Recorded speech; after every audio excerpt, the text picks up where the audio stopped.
No more Miranda, but yeah, here you go.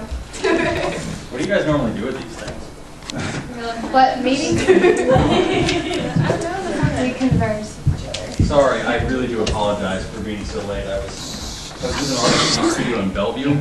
Google Maps says it takes 50 minutes. It takes significantly longer than that.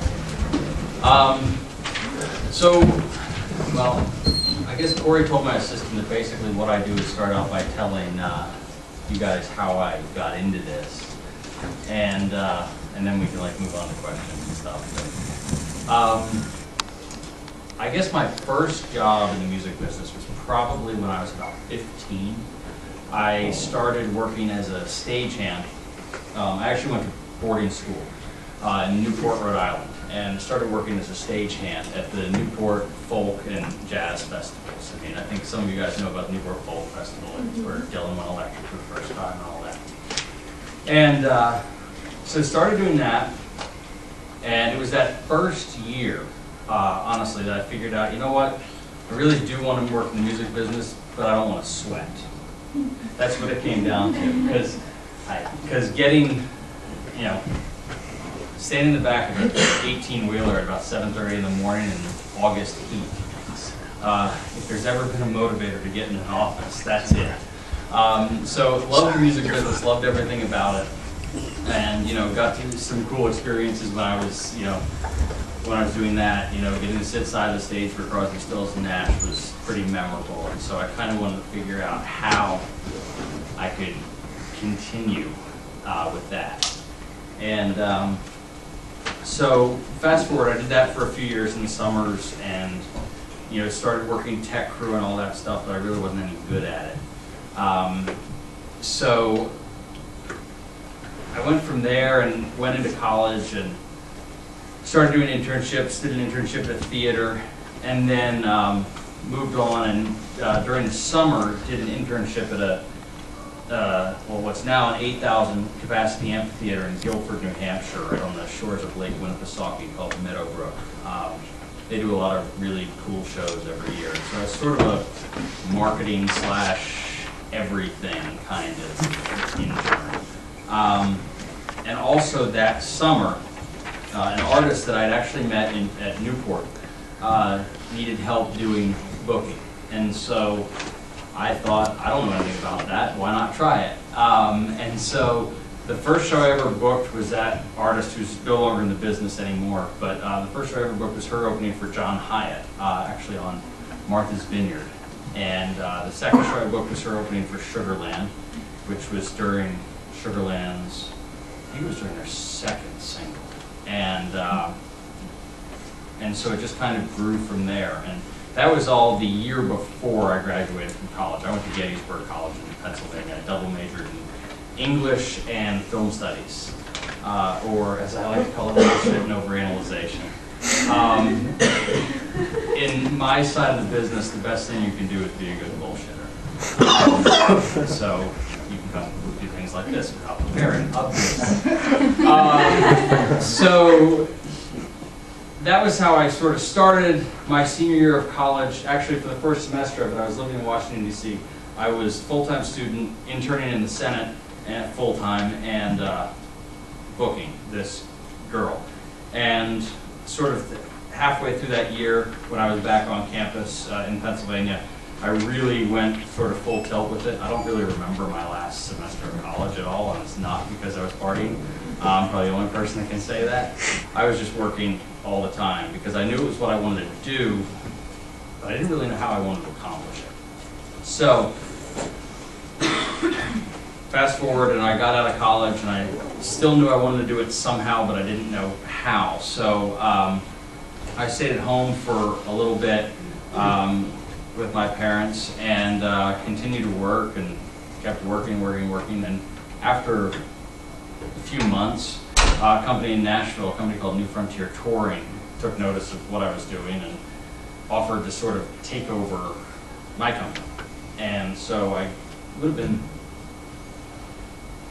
just over 5 years ago that I moved here to take that job.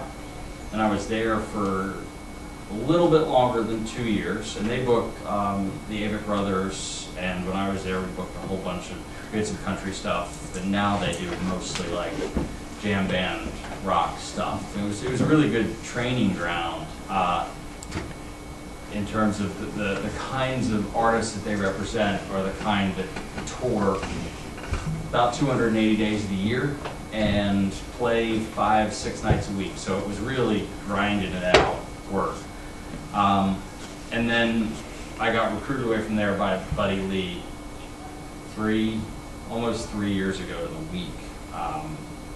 Yeah, about 3 years, or 2 years, 11 months ago. And so ever since I've been at Buddy Lee, I've been booking country, which is very different. I mean, I don't know how much you guys study in terms of country versus the other formats of music, but when it comes to touring, they couldn't be any more different, country and rock. So I knew a lot about country. I've listened to country since I was 5 years old. My dad gave me a Charlie Pride cassette when I was 5, and I became obsessed, and it was only a couple years later that Garth and Clint Black and all that stuff happened. So I've been there, and we booked Aldine and Colt Ford, and Florida Georgia Line's really hot at the moment. We have a couple other young things, Parmalee, whose single just came out, second single just came out 2 weeks ago, and Rachel Farley is coming out next month. So we've got, I mean, I work at a boutique, which is very different from working at one of the major talent agencies in lots of ways.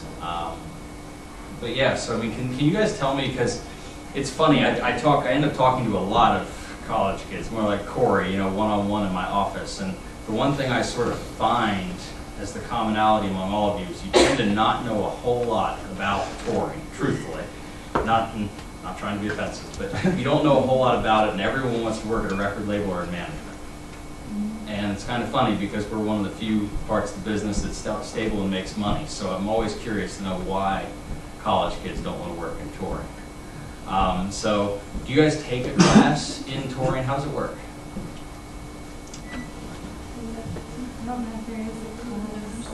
Yeah, he teaches concert promotion to touring. Okay. And so, and how much of that time do you spend on promotion versus the touring aspect? Well, I'd say about a quarter to a third. Okay. Okay.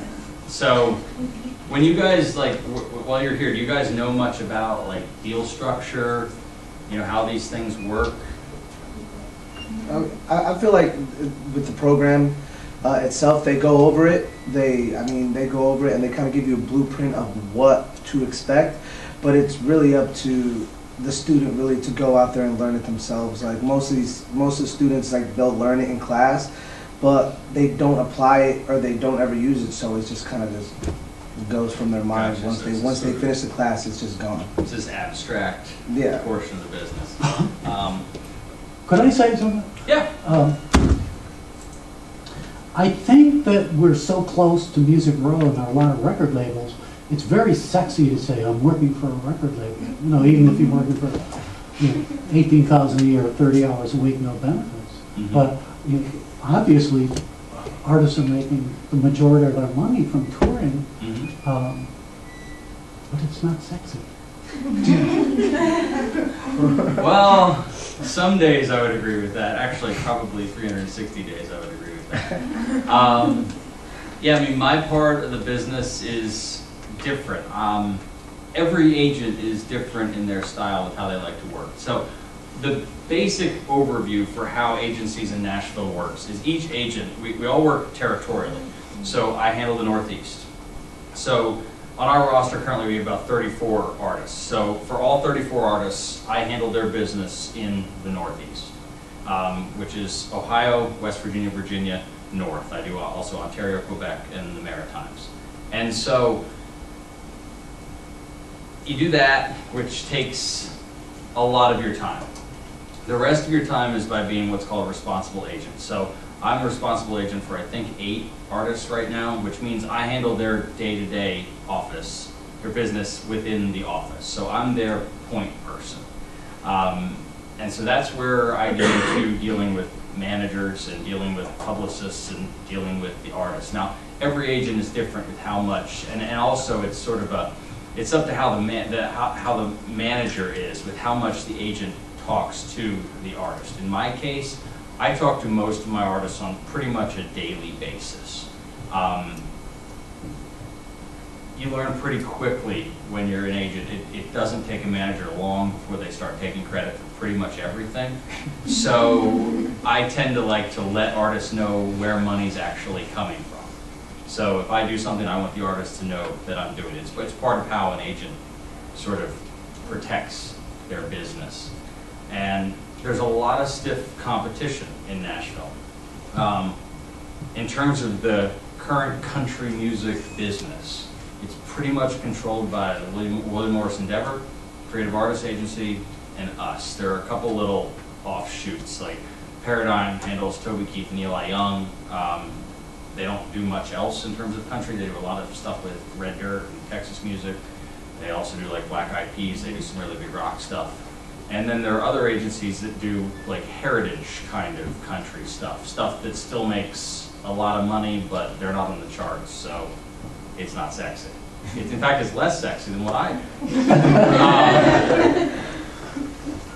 So that's sort of the short version of it. Every day, it's like everything else in the music business. Most days in the music business, everyone is completely different from another. And that's usually because things catch fire pretty easily, and there are always problems to be dealt with. I'm trying to think, what else can I tell you? We could probably start with questions, and if you guys if there's anything you guys want me to go in depth on, let me know, please. I'm used to these things being more of like a conversation with a moderator sort of thing. Go ahead. I do have a question about when it comes to up and coming artists or people who are trying to get noticed. The toughest thing I've kind of experienced is sometimes I'll call some venues and I'll be like, hey, I'm looking to book a show. At these times, since I don't have representation, sometimes I feel like I've had some success kind of by telling a white lie, kind of representing myself as an agency, just because as soon as you use the word agencies, that people's mentality automatically just thinks, okay, they're definitely more professional than just someone who doesn't have one. So how would you say, what would you say catches your eye when someone is trying to, I want an agency to get me more shows, because if they represent me, sometimes people will take me more seriously. What catches your eye when... I get that question a lot, and what it comes down to mostly, and especially with, well, even with rock business, it's sort of the same. Everything comes down to the team that you're working with. Now, when you're looking at country, it's very rare that an artist is successful in country without a singer. So, artists that don't have record labels, don't have managers, don't have publicists, agents tend to be the last piece of the puzzle, usually, because there's no real reason to get them out there. There is no sort of grassroots effort like there is in rock. The thing that you have to remember about a country fan is country fans aren't really interested in experiencing new music like rock fans are. A lot of country fans, when they go to shows, they go to see a celebrity. They go to see who's on TV. They go to see who's on the radio. Now, that can be proven by, saying, we can I don't represent him, but we can talk about Randy Houser. A year ago, Randy Houser would be lucky to sell 400 tickets in a club. He just came out with How Country Feels, did well, didn't sell a whole lot of records first week, but he's now doing twice that in clubs. People want to see who's on the radio, they want to see it at the moment. Now, go find those 700, 800 people paying to see Randy Houser today and say, but you should go see Rachel Farley now, because she's going to be that big in 6 months. They're not going to do it. They never do. Whereas with rock fans are always, first of all, they're younger, but they're always interested in experiencing something new and exciting. So that's the first difference. So with rock, it's much easier to get a grassroots thing happening. than it is in country. So you'll see artists like Corey Smith, who we used to work with. You know, Corey Smith blew up based on his grassroots following, interacting with fans. But he's had trouble at radio. He's hit a complete glass ceiling. Great artists, love him, but he's hit a glass ceiling with where he can go. So there are very few artists that can really break through without that team, without a team. And in terms of a team, I'm talking manager, label, publisher, everything. Because all those things have to work together. When it comes to country, unless there's something organic already happening, an agent isn't going to be interested. We make 10%. Yeah. 10% of nothing is less than nothing. How many of your acts don't have a label deal? That's a good question. Not many, probably? Not many. In some cases, we'll sign artists that either have a good manager in terms of relationships that might not have have a label deal yet. Every case is specific. With a company like ours, every touring plan is catered to a specific artist. So that also happens when it comes to signing artists. We have to look at it in terms of, do we see real potential in this? Who's working with them? If there's nobody working with them, we probably won't. It's very rare that we're going to be the first people to come to the table. Whereas with, you know, like I signed this kid, his name's Zach Lockwood, he's amazing. He was brought to me by a great manager at Red Light in New York. And so that was, you know, obviously that's the first step there. Then I saw him live and thought, wow, this kid's really good. There's something to this. And he still doesn't have a publisher, he still doesn't have a record label. He's getting close, but he doesn't have that yet. But that didn't prevent me from getting involved. So there has to be sort of that first reason we can call it. Yeah. Come on, ask questions, please. It's going to be a long hour if you don't. Do y'all get the artists like other business ventures like sponsorships, or they want to go into TV and stuff like that? And if you do, does the artist come to you and say, I want to do this, or do the other people come to you and say, we want to stars? Agencies do sponsorships. Some agencies do TV and film, we don't. The truth of the matter is in country, there's very little crossover. And I don't know how many of you guys are aspiring artists or, you know, what your plan is, but the first 5 years after you've got your record deal, you're not going to have time to do TV and film. It's a huge pitch in Nashville to every artist, but you're just not going to have time to do it. And the truth of the matter is scale in LA for an actor is not going to be worth someone in that agency's LA office picking up the phone, because they're going to be commissioning $250. They don't care. They're not going to do it. So it's sort of this sexy angle to the touring business and to agencies in Nashville that's really, I mean, who's broken through? Faith Hill, Tim McGraw, in terms of acting. The list gets shorter from there. It just doesn't happen very often. Julianne Hough came from there. Laura Bell Lundy came from Broadway. So, you know, it helps. Jana Kramer came from there. It helps to come the other way. It doesn't really help to go that way. Sponsorships. Probably the best piece of advice I can give anyone in this room. It was actually given to me by an artist, and the best thing that you can do is learn how to make your idea someone else's idea. If you can do that, then you'll be successful in the music business. And when it comes to sponsorships, that's part of it. How can you make a company who doesn't have to, most companies with sponsorship dollars don't have to part with their sponsorship dollars and give them to an artist. They might as well spend the money on something else.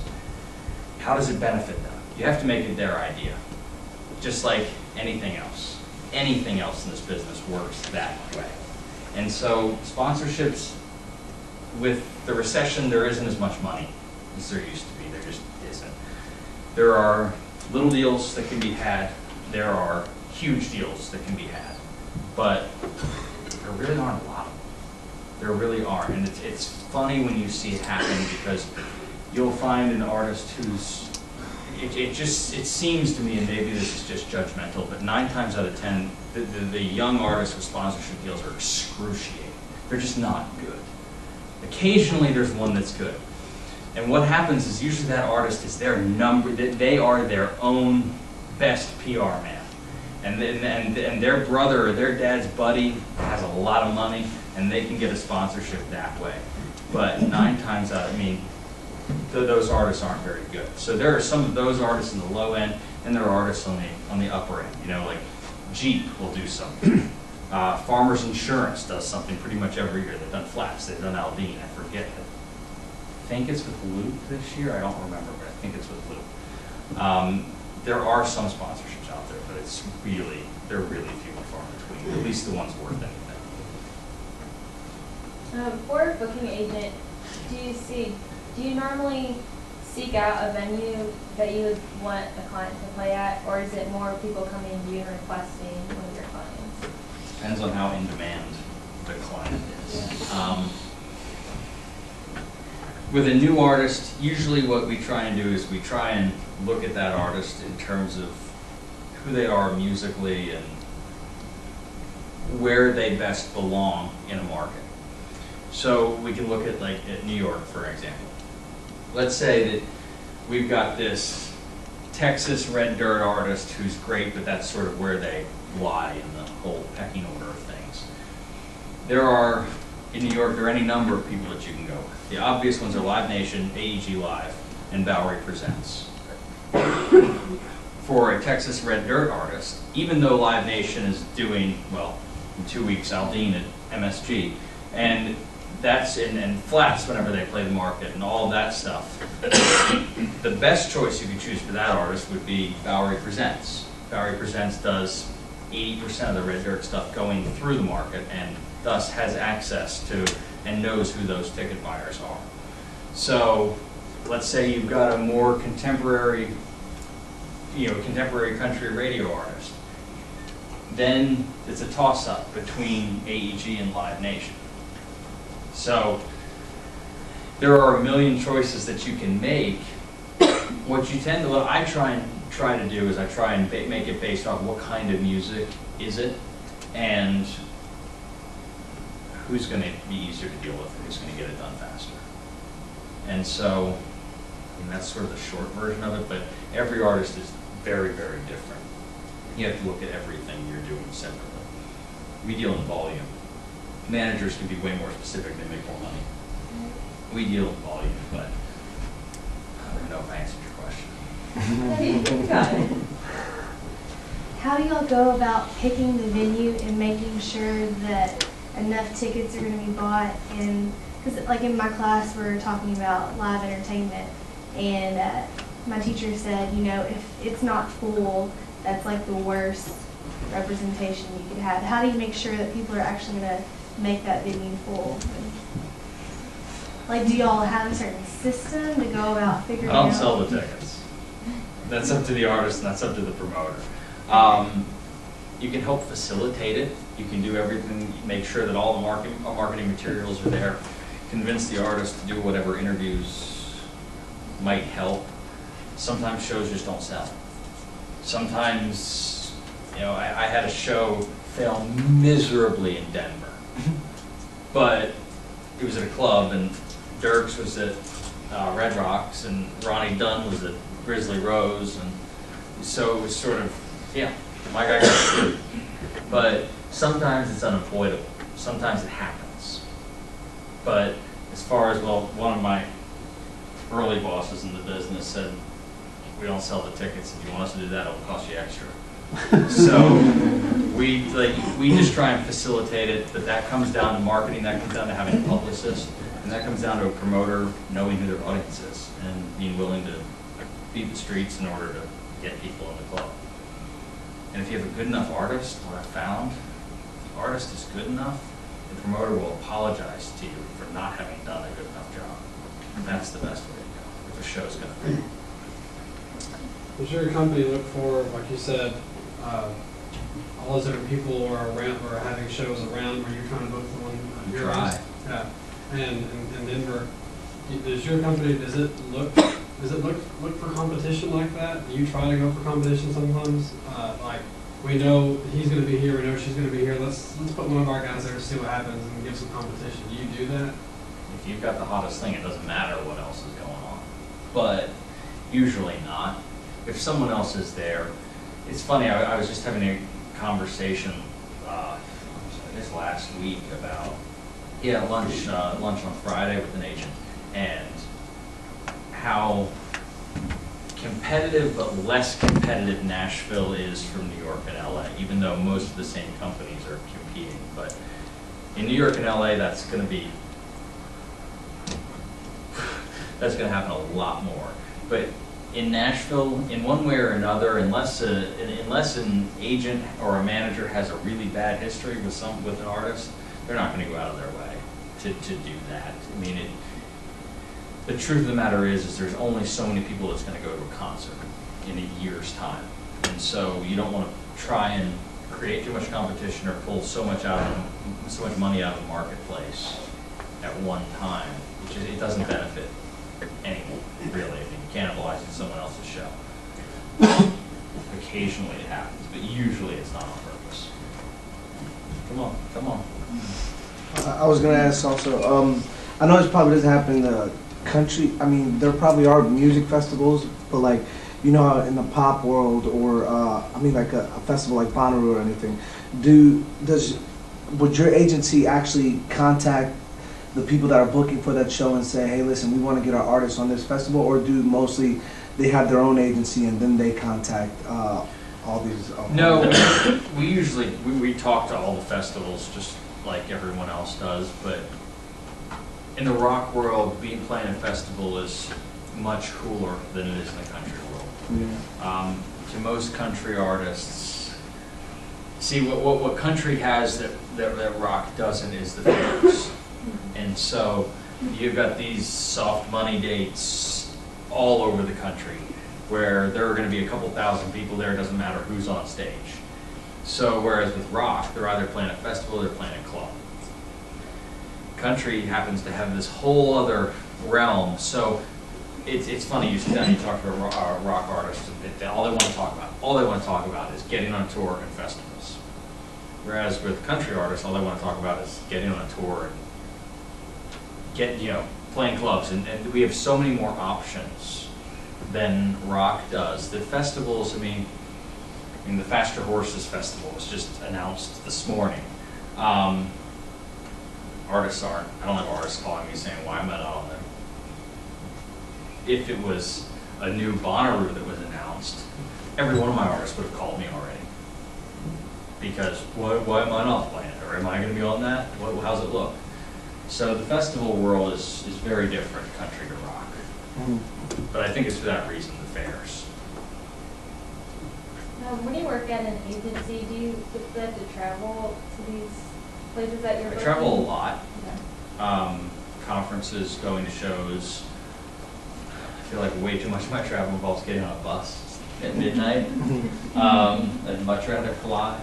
But I end up traveling. I mean, I would imagine I'm on the road in a given year probably 30 to 40 days. We travel a lot, not as much as managers, certainly not as much as publicists. But we travel a lot, and of course it depends, do you have to protect your artist? Is Eli Young going to Kenny Chesney? Yes. Brian Hill's going to be at 90% of those days, I'm sure. So. Brian Waymeyer started your contemporary division, your rock division. Oh no, don't tell me. Matt McGuire graduated from here. Oh, okay, good. You know both those guys then? Okay.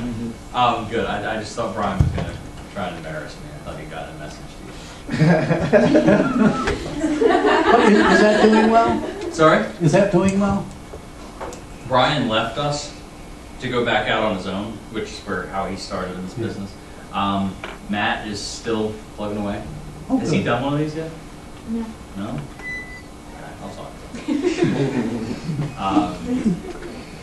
Yeah, I mean, the contemporary world is really hard, just where we are geographically.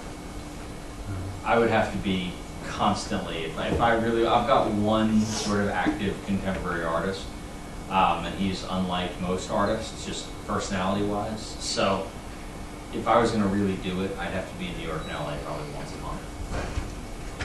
And I don't really, I mean, I love both those places. I go there often, but I don't want to be there that often. When you're out of the office, it makes it impossible to get work done. So the contemporary thing is really hard. There's so much competition in New York and LA that there doesn't need to be any competition from this city. And we do so well with country, and country makes so much more money than contemporary does, that there's no real point. In country, a baby act is going to make anywhere from $3,500 to $7,500 a night. In rock, they're going to make anywhere from $0 to $750. So, naturally. But they're sexy, right? When you're making 10%. What does an intern at Buddy do?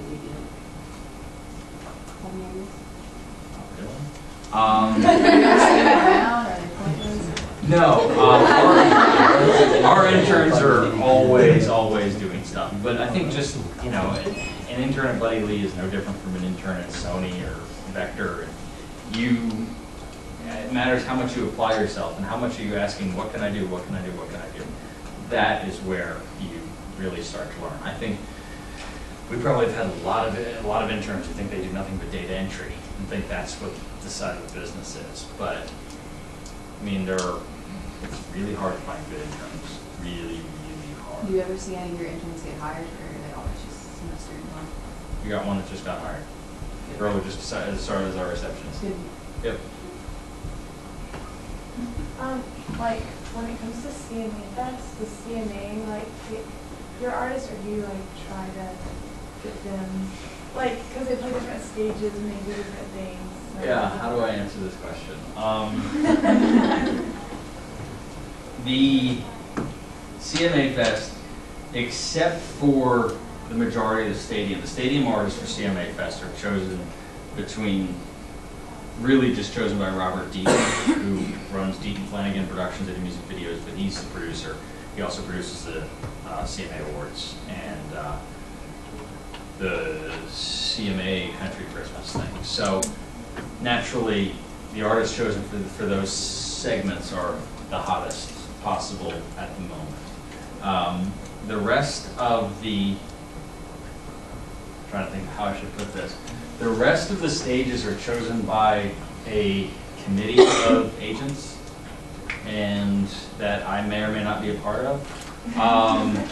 That basically what it comes down to is, and I can honestly tell you that it's very fair in terms of how it's done. Everything is weighed out. Who deserves to be on what stage, where, when, and why. You know, it comes down to things as, well, in country music, oh shit, we don't have a female that day, to, you know, well, they've actually had 3 more top 10s than they have, so they deserve to go on this stage. Sort of. But yeah, CMA Fest is very political. What else? Come on. I got a lot of questions. Go for it. Okay. A lot of the fields in the industry are kind of more male-based. Would you say the booking agency is like that? It has been. Okay. And honestly, I don't know why. The most powerful agent in hip-hop is a woman. I mean, has 90% of every hip-hop artist you've ever heard of. In country, there are, hang on, let me see. I'm trying to think of, there are half dozen women. Mm-hmm. I don't quite know why. It's not easy. It's a real stressful part of the business because what you do directly impacts how, I mean, it comes down to, depending on the heat of the artist, it comes down to how much a band member's family eats. Mm-hmm. And so that can be really intense. And Some people don't want to deal with that. There are a lot of people wash out of the agency side of the business just based off of stress. And I think that in a lot of ways, it's always been an old boys club. And as it has in New York and LA. There are a lot of women who've been very successful at it, but not many seem to really want to try. And I don't know, I mean, that's not trying to be any sort of gender stereotype, I promise, but I end up yelling at people a lot. And sort of as a credit to the female gender, not a whole lot of you like to scream at people a whole lot. Some do. And if you do, I encourage you. It can be really tough because you've got to be able to give people a litmus test over the phone. You've got to be able to read people and figure out, am I going to sell this to you? What kind of parameters am I going to put on you for selling this to you? I mean, with all of our shows, we require a 50% deposit and a signed contract back within 10 business days. And, you know, I mean, I just got screwed by a guy I did 10 shows with prior to. And so that becomes messy, really, really messy. And so there are a lot of things that certain personality types don't want to deal with, I guess. And honestly, I wish more women would get into it. So you said a lot of people get weeded out of the process. Would you say there's a demand for booking agents? I know Always. there's Just as with any part of the music business, there's demand for competent people. Mm-hmm. And so there's a real demand for that because there are, I always make the joke, there are a lot of people in the music business who failed on it. Well, they aren't good at that job, so let's give them a promotion. There are a lot of people like that. Yeah. And so, I mean, when we're hiring, I always say, you know, let's find, no, seriously, let's find a woman because we've got 7 agents and 1 is a woman. And she was at the company for almost 6 years before she got promoted. And that takes a lot. You gotta put up with a lot of being yelled at, things going, you know, shows not going well and all that stuff. It's stressful. Would you say that departments like this in Belmont and other schools is like making an impact where you work in other industries? Like, are you all looking for kids coming out of college or just looking for the guy who's been like you, just kind of worked his way up, deciding this is what I want to do? It depends. It depends on if you fit in a place. You know, will your personality fit in my office? You know, will your personality fit in at William Morris? Because if you look, there tends to be, once you know the people, there tends to be sort of a certain personality type at those places. And so most people, I'm different from most people, by the way, in terms of how I got into this business. Most people start as an assistant, start in reception, or start in the mailroom of a lot of agencies, and then slowly work their way up. The best part about it is once you get towards the top, you make a lot of money. But you take a lot of shit along the way. And I kind of bypassed that in a lot of ways. Some days I wish I'd done it the traditional route. Some days, most days I don't. Learned a lot by just throwing myself into the pool. Do you think there's a lot of people there that have just worked their way up, or is it, I mean, not At like, my company, everyone's worked their way up, other than me. I'm like, not to kick school because we all pay a lot of money to be here, go through all this, spend a lot of time, but is this pointless? No. Is it worth it? Absolutely. That's where you're going. We'll go there. No, it's not pointless at all. Just as with any education, and I come from a family of educators, I'm the black sheep. My father was a teacher and headmaster of private schools for 40 years. And my brother is following in his footsteps. Absolutely not a waste of time. And you can say that it is. No, it's not. What you have to leave school with is the ability to read, write, and talk. Because without those 3 things, it doesn't matter how smart you are. Those are the 3 things that you have to do, especially in the music business. It's a business of who you know and communicating with those people. That's really what it comes down to. So no, I don't think it's pointless because I think you guys are learning that. And I think that there are generations that came before all of us that never really learned to do that. A lot of, of high school graduates that end up working in the music business because their brother's in a band sort of thing. And that's kind of been their education process. I think you learn a lot of valuable stuff here. I guarantee you guys know a shitload more about copyright law than I do. But it depends on what you want to go into. I would encourage places like this to teach more about touring because it's complicated and there's a lot of money in it and there's not a whole lot of money left in the music business. I have a lot of questions. But so I want to go into touring, Okay. and I was wondering, like, can you tell me some pros and cons besides like lack of sleep? 'Cause I know that's a big one. We sleep more than management. Pros and cons. The pros are that you can always see your own progress. And part of the reason I was so late is because I wasn't listening to my GPS and I was on the phone with the manager the entire way here. And we were talking about this one artist who really, really good at building houses and doing that kind of stuff. And he's really good when you can see progress along the way.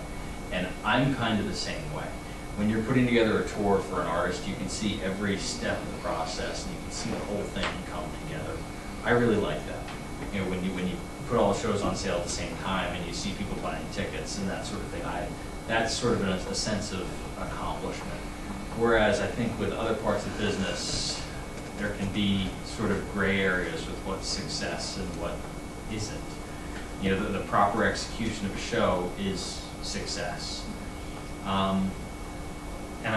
One thing that I like now, probably more than I would have liked 15 years ago if I had been an agent then, is that, you know, like I've said a couple of times, there's so much money in my part of business that agents now have a lot more impact, and their opinions matter a whole lot more when it comes to things like albums and singles and all of that.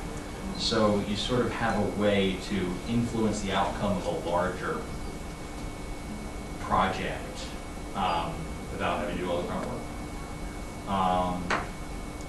Cons. I remember you said too, when we talked in your office, that you can turn off your phone sometimes, unlike a manager, you know, who has to be on call 24/7. I can take a vacation. I don't do it very often, but I can take a vacation if I really want to. And managers don't get that luxury. And management is the next closest thing to anything else in the business that I can compare myself to. Everything is in agency and management and even publicity is predicated on what kind of artist you work with. What is their personality type? You know, are they Kid Rock when they're calling you every 20 minutes? Or are they the kind of artists that will talk to you once a day? And that's good enough for them. So, I mean, I feel like that's a pro. But, yeah, I mean, to me, it's hard to think of them, but there are a lot of pros in business. But part of it is being able to unplug. And there are publicists and editors that never get to unplug. Because a publicist is just, always has to be checking to see what dipshit thing was done today that landed them on TMZ, kind of thing. So they don't have that luxury. Cons, it's stress, and I think the financial implications of what I do, that's stressful because that's what keeps me up at night.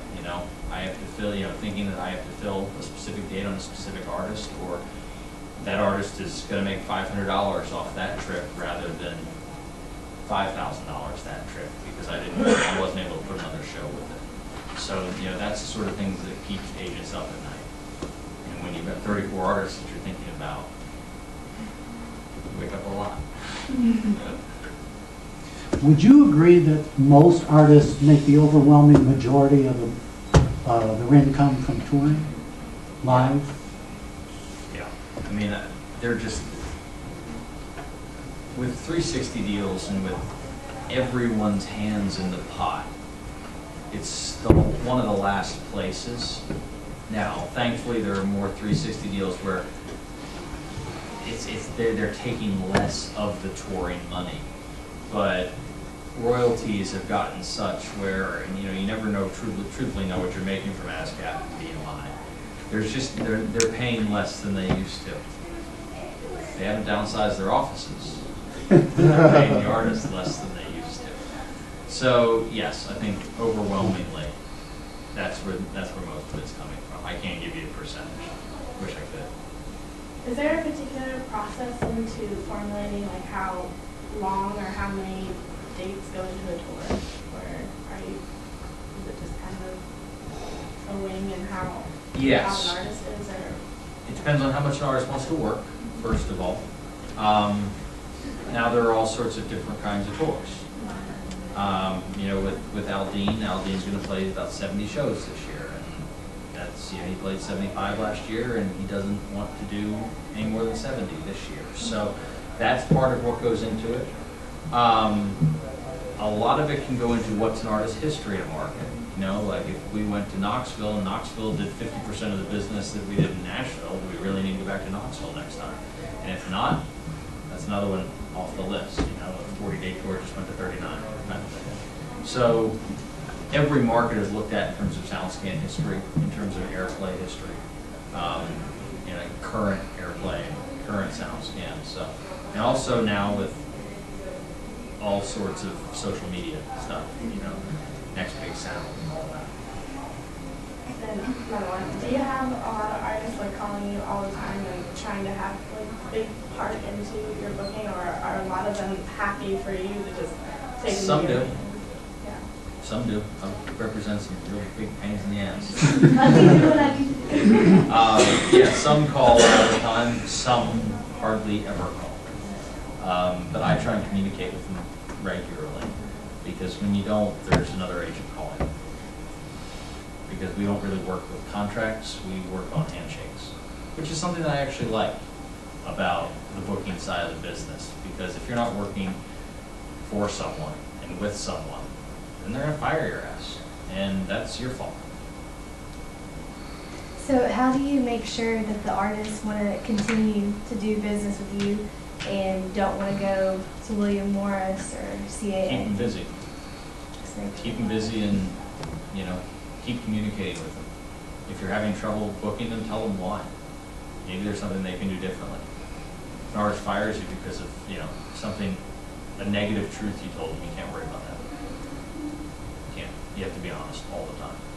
The second they catch you lying is when they'll fire you. Do like you talk for some of the bigger artists too, like Jason Martin, like artists there, or Not really. you just talk to them? Yeah, I mean, I talk to them at shows and stuff like that, but if I'm not their responsible agent, I personally try to have a little less communication. I've got enough that I'm dealing with. And occasionally management will call, but usually it's just dealing with their responsible agent. It's much easier. No, you know, that's how you ensure that everyone's kept in the loop all the time, which is really important.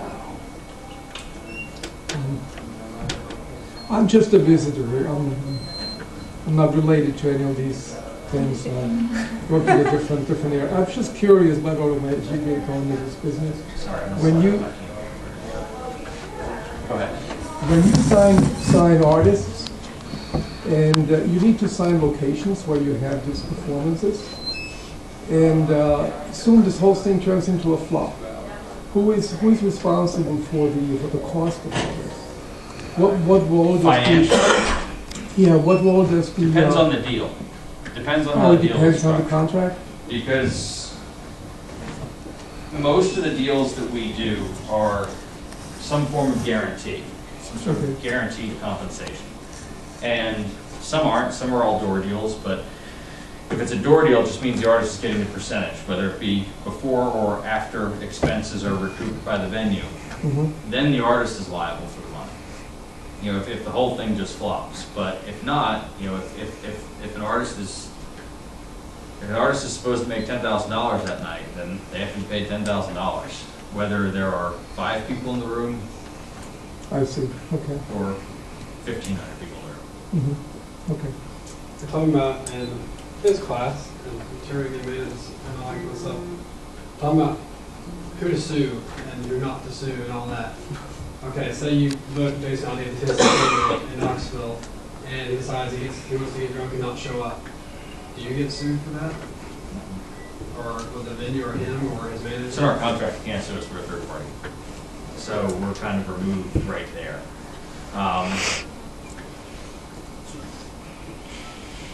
Usually, it's so funny because when you do this, when you're an agent, you can always tell whether someone's a real concert promoter or not based on how the contract comes back. And you can always tell when a contract's been to their personal attorney. You know, say you're booking a private birthday party. Someone really loves this artist and they're going to go play this birthday party for $25,000. The contract is going to come back looking just ridiculous. You're not going to be able to read a damn thing on it because their personal attorney got their hands on it. Every stuff in the music business is not as cut and dried as those sorts of legalities. Usually there is some sort of responsibility that's assumed. Now, if you're dealing with college, colleges are very, very, you know, very, very corporatized in that way. It's just like dealing with a personal attorney, where they have their strict operating procedures and that's how it's going to go. But if an artist gets drunk and doesn't show up, no one is going to rush to the defense of that artist. So the university, either you're going to just say, hey, we'll make this good, we'll come back, give it, you know, tell us which dates work, we'll come back and fix it, or the university or the promoter can sue the artist. But usually all they're going to get back at that point is their marketing expenses. Say on that show is all sold out and he doesn't show up, does that affect your paycheck? You get that? Can you get that 10% now? That there's no point in getting it. right. We take commission when commissions are technically earned. Otherwise, there's no sense in going after 10% on an artist that big. What's the point? And then, you know, if a show's little and it gets, you know, gets canceled or something like that, there's not enough money in it to sue, so everyone just walks away mad. Okay, any final learning questions? We thank Jake for being here.